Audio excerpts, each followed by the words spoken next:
All right, everybody, it is time for us to get ready for the biggest pay-per-view of the year. That's right, it's WWE Fastlane, and we're going to have your predictions, and we're going to combine WrestleScope Weekly in with this as well. It is John from WrestleScope. Thank you very much for tuning in. As it says here on the screen, oh my goodness, hold on a second. We gotta kill the muted audio there. There we go. All right. Give us a like, subscribe, hit the notification bell so you can be notified every time we are on the air. And actually, let's switch this over. You can also check us out on TikTok at WrestleScope TV, on Twitter at TV_Wrestle, and Instagram at WrestleScope. So a week ago, we didn't really know much of what was happening as far as Fastlane. There wasn't a lot that it was announced, but in just the past 5 or 6 days, a whole bunch of stuff has come about. We have now found out that one of the matches that was planned is no longer planned for the pay-per-view. If you were really looking forward to Slimegate 2.0 with Shane McMahon and Braun Strowman, it appears that match is off the card. WWE.com does not have it listed any longer on their website, so it is gone. It looks like we're going to get it at WrestleMania, which means we get 3 more weeks of Shane calling Braun stupid. Aren't you excited about that? I know I am. Not really. Anyways, so here we go. Let's go ahead and we are going to kick things off with the Fastlane predictions. And we are going to start off with, well, I don't have the match card. I'm not really sure how the order is going to go, but I'm going to go in this order right here. And please, in the comments, leave your predictions. Leave what you think is going to end up happening with each and every one of these matches. Maybe somewhere down the road, we may do something where we actually offer a prize, for whoever ends up getting the most right. If you're going against me, you're going to know that I don't do very well with the predictions. Okay. I just don't. I haven't done very well over the last 4 or 5 pay-per-views with predictions, but we still do it. We have fun with it. We're going to kick things off with the WWE Women's Tag Team Championship match. It is the champions, Nia Jax and Shayna Baszler, taking on Bianca Belair, the Royal Rumble winner, and the SmackDown Women's Champion, Sasha Banks. The build to this match has been absolutely god-awful. You would think that the build for Banks and Belair at WrestleMania would be fantastic, but they've rolled in this whole stupid thing with Reginald. Why Reginald is in this, I don't know. It doesn't make any sense to me. I really don't understand it. Yes, Brian, I know you hate the Shane Braun thing. Thankfully, we don't have to see it tomorrow night. Excuse me. So we've seen a variety of different things happen with Nia and Shayna, Sasha and Bianca, and I really hope after this match that they decide to drop all the stupidity, first of all, with Reginald, and then Sasha and Bianca going after the tag team championships.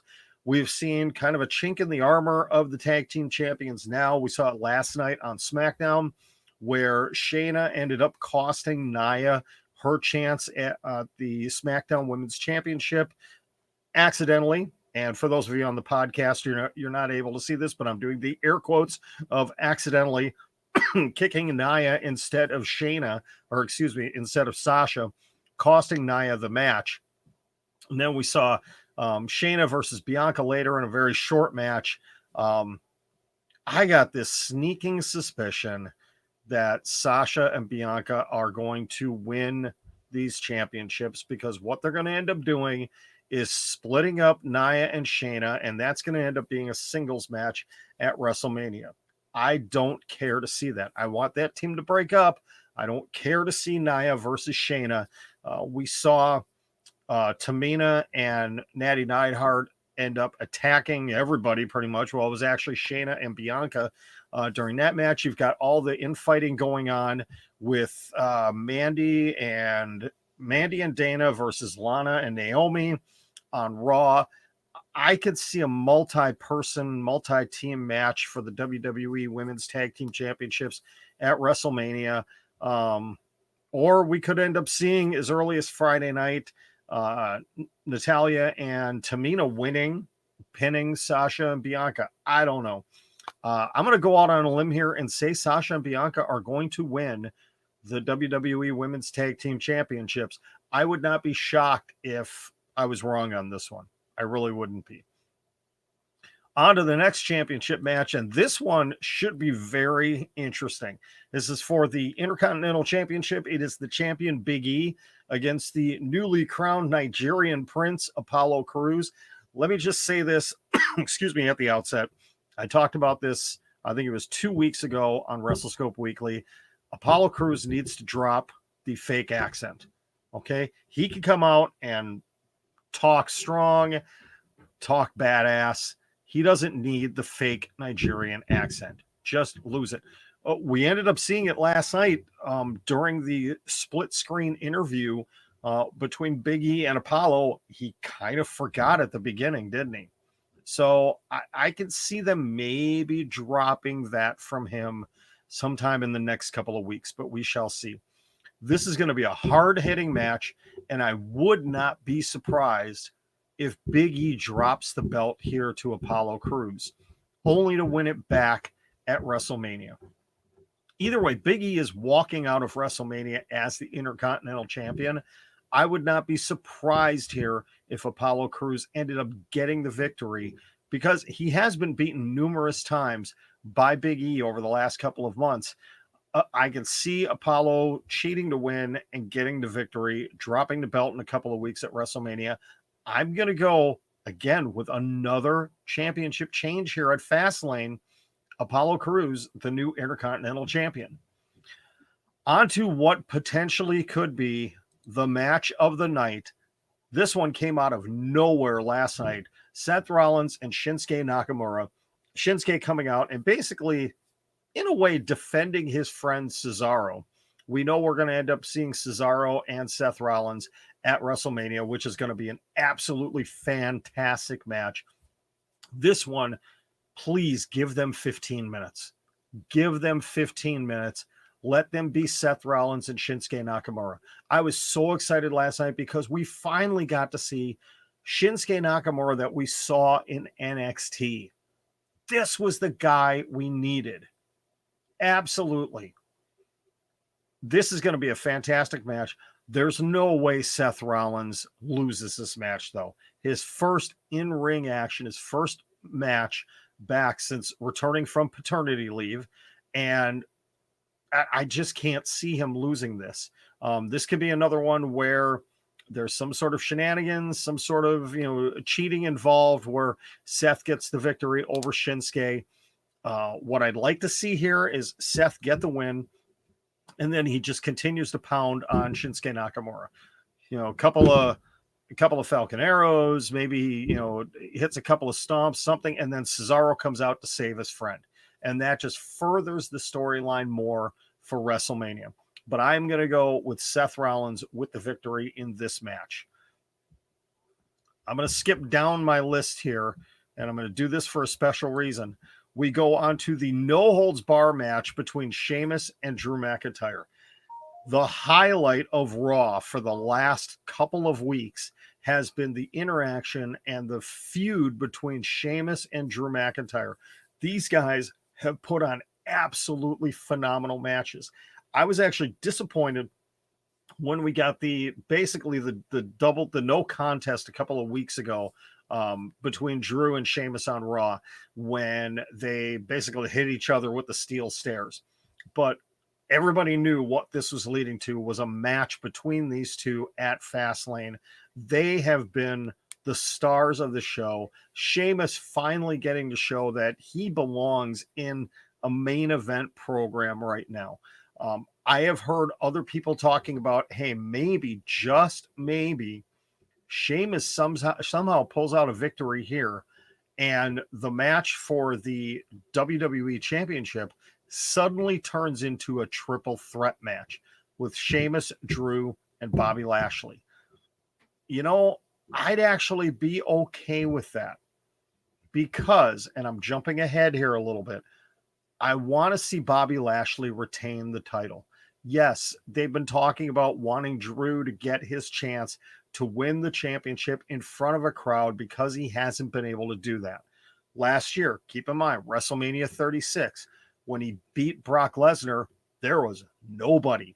There was no Thunderdome. There was nothing. It was just an empty building.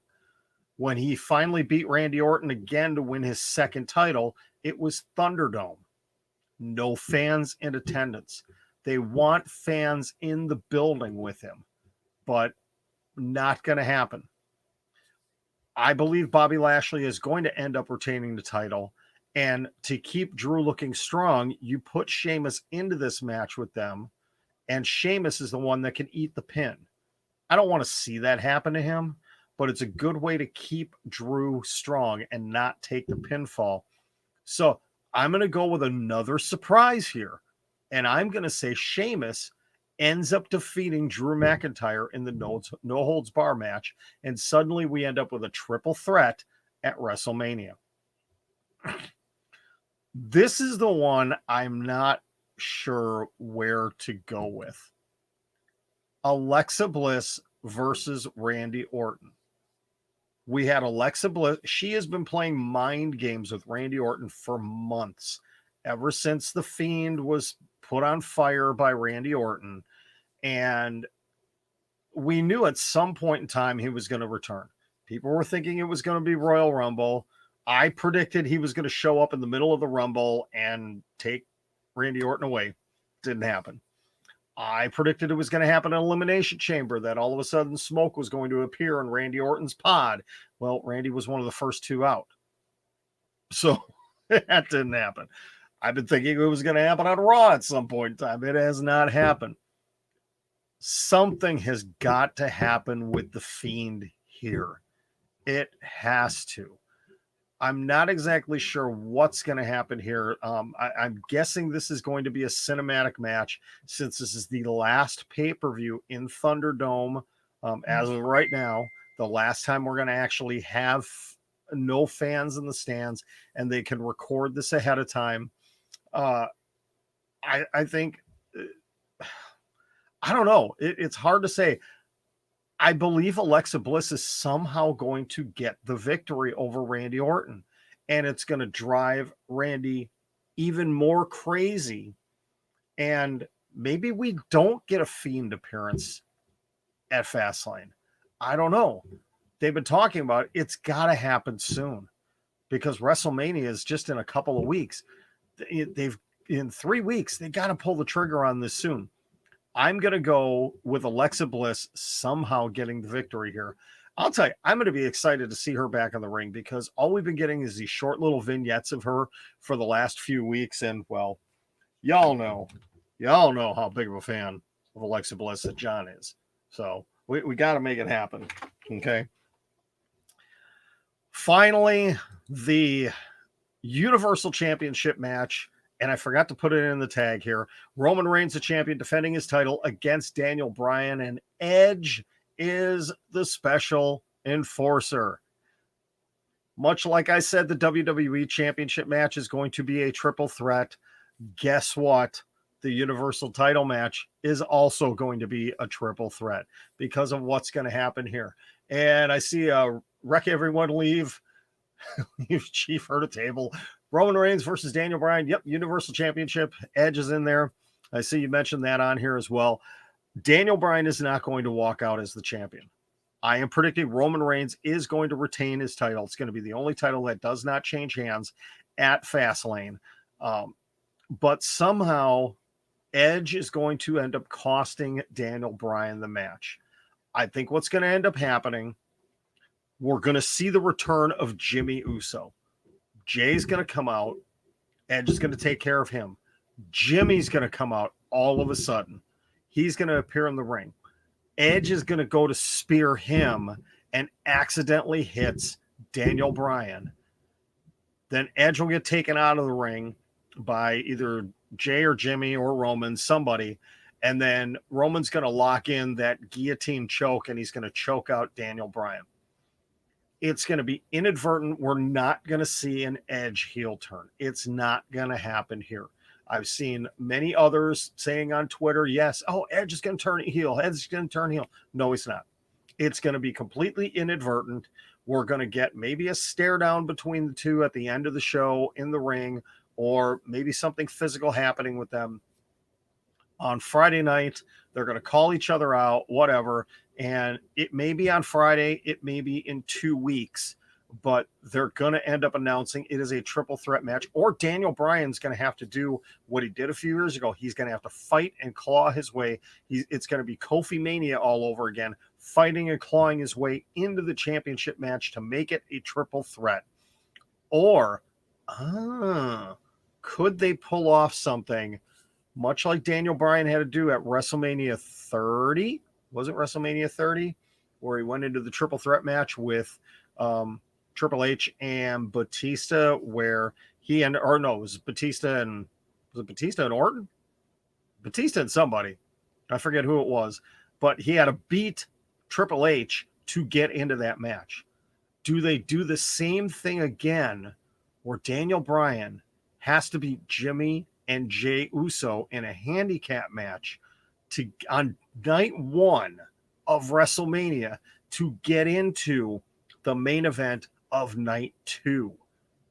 Ooh, that could be good. That could be good. We'll have to talk about that one over the next couple of weeks. We'll have to see what ends up happening here. But again, Roman Reigns is going to retain. Edge is going to inadvertently cost Daniel Bryan the match, and that's going to lead to some heat there.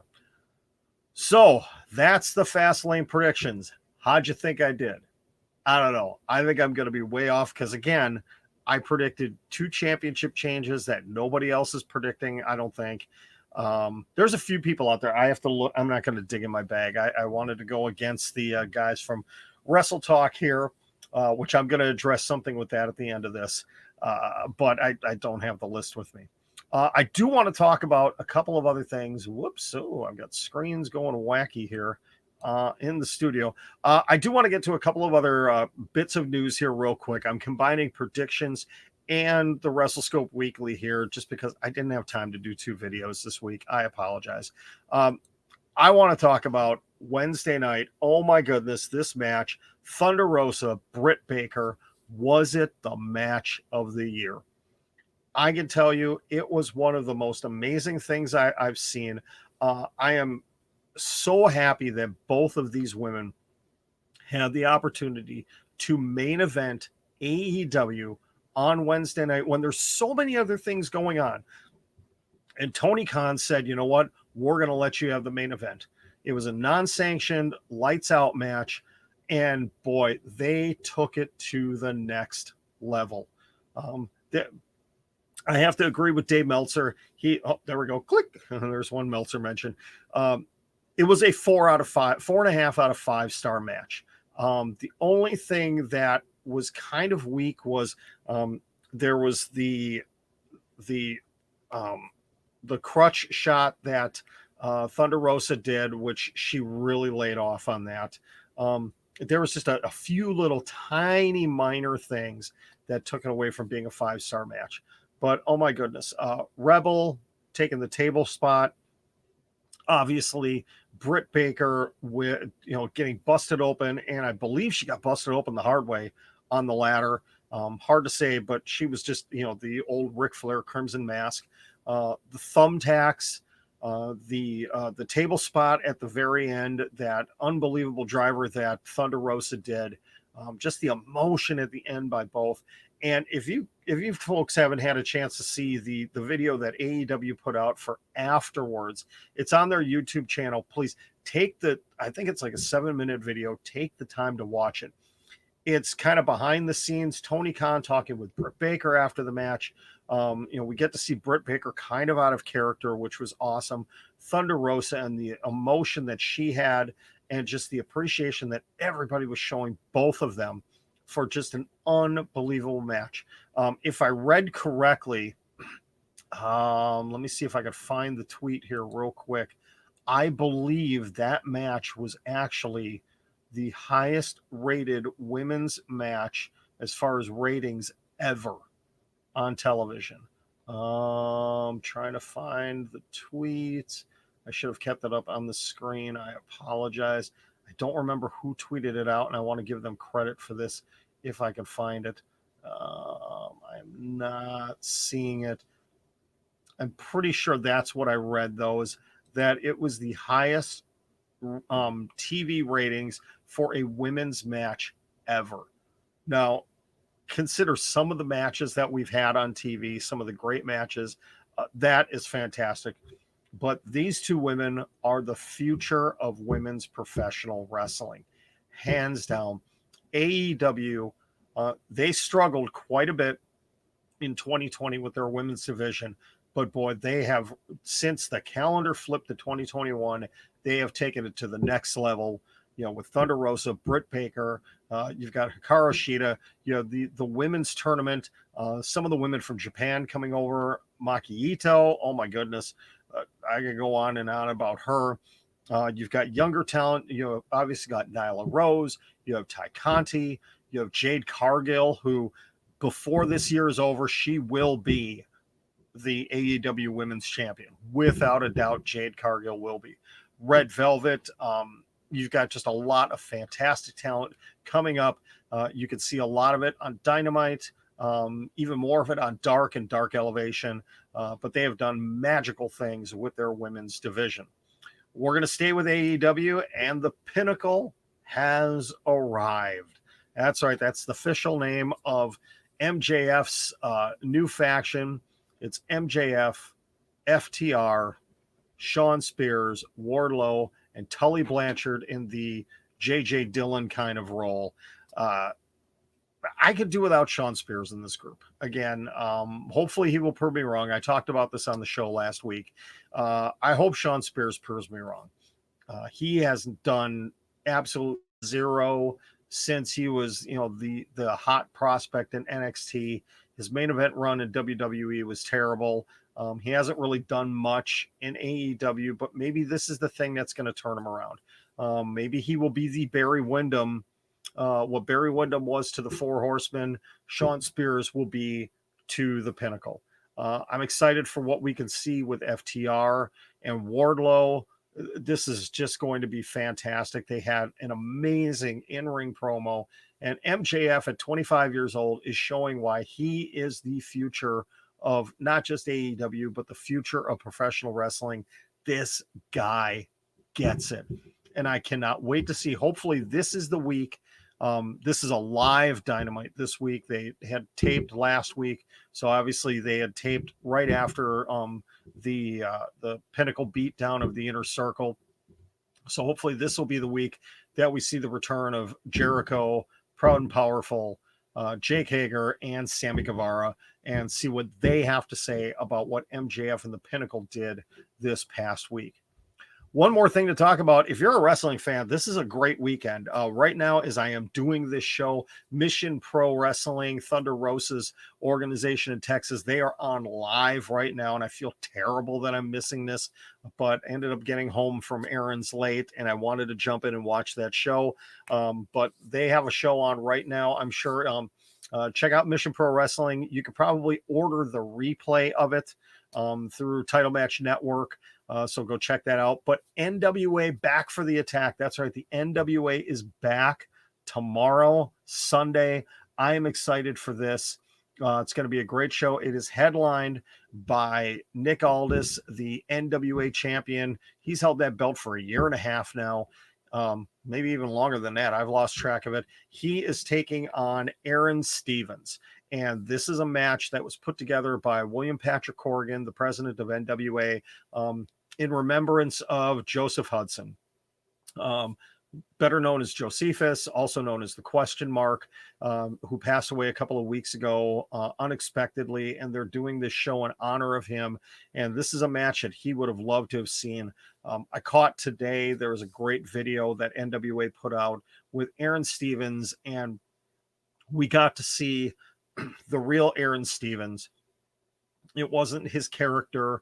It wasn't over the top. It was him being very emotional about the loss of Joseph Hudson and just what everything means to him this weekend. We saw Nick Aldis talk about it as well.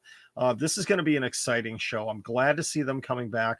We're also going to get to see an NWA Women's Championship #1 contenders match. Thunder Rosa taking on Camille. This is going to be a great match. As of right now, I believe they only have 4 matches on the card. And let me just double check here real quick while we are on, because I want to give them the exact credit for this.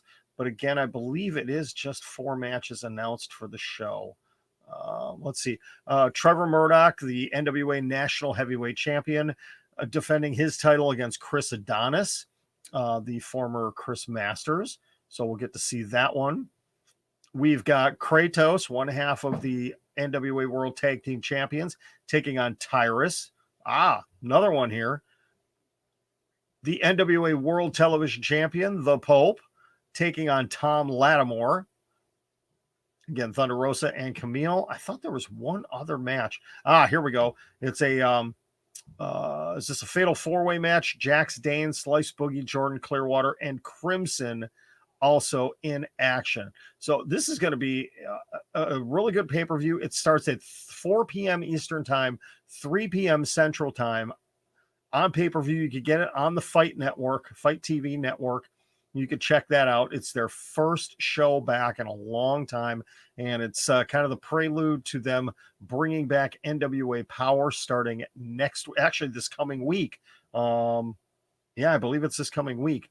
So you'll be able to catch this, and it should be over just before Fastlane kicks off. So it's going to be a busy afternoon and evening. I am going to do my best to live tweet what's going on with NWA. Going to give them as much coverage as possible moving forward.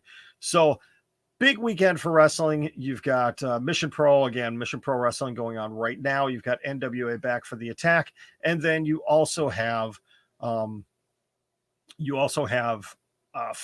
WWE Fastlane tomorrow night. So that's it. I'm going to wrap this up. Going to be under a half an hour here. Hope you're going to end up enjoying Fastlane tomorrow and NWA Back for the Attack. Again, as it says on the ticker here, please give us a follow on TikTok at WrestleScope TV, Twitter at TV_Wrestle, Instagram is also at WrestleScope. And please don't forget, give this channel a like, a subscribe, and hit the notification bell so you know every time we are on. You'll notice we added a little bit of new equipment here. Things this week on TikTok, I'm going to do kind of a behind the scenes of everything.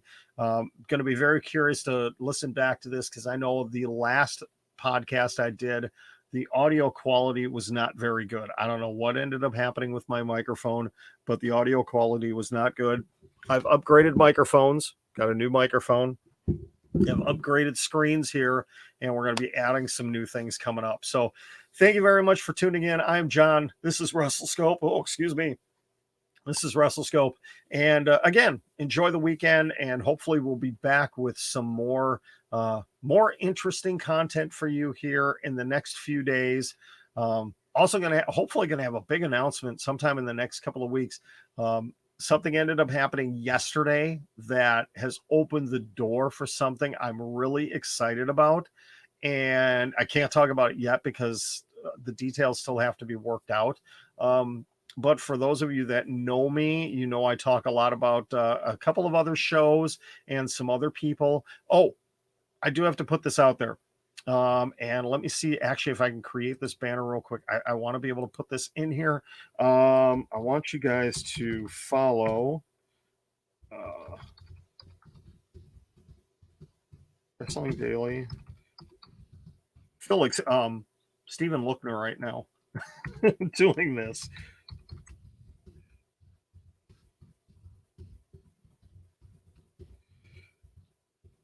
The fact that I'm typing right now while I'm on the air with you guys, but I'm doing it because this is important. I am going to, okay, leave that there. Okay. I want you guys, if you can, take a screenshot of this, maybe write these down. Wrestling Daily, Stephanie Chase, and True Heel Heat. I want you guys to check out all of their channels on YouTube, and please go subscribe to all of them. Wrestling Daily is Alex McCarthy from Talk Sport. He is on Tuesday, Wednesday, Thursday, Friday, 4 p.m. Eastern time here in the United States, 3 p.m. Central time. Stephanie Chase, she is Miss Dynamite. She's the queen of all things AEW. She is live on Friday nights with her AEW Weekly. She is also on Thursdays on Wrestling Daily. And SP3, good old Sid from True Heel Heat. True Heel Heat, they do a ton of stuff. They have great content on YouTube as well. And SP3 from True Heel Heat is also part of the crew with Wrestling Daily. Please, please, please. I don't get anything in return for this, but I love these guys and gal with Stephanie Chase. Please make sure you go and give them a follow on YouTube. Subscribe to their channels. Again, Wrestling Daily, Stephanie Chase, and True Heel Heat. There's no E in the True Heel Heat on YouTube. Please go check them out. I'm going to leave this up for the end of the broadcast because I want you guys to go check them out. Again, I'm John from WrestleScope. Thank you very much for tuning in. Enjoy the weekend, and we will talk to you soon.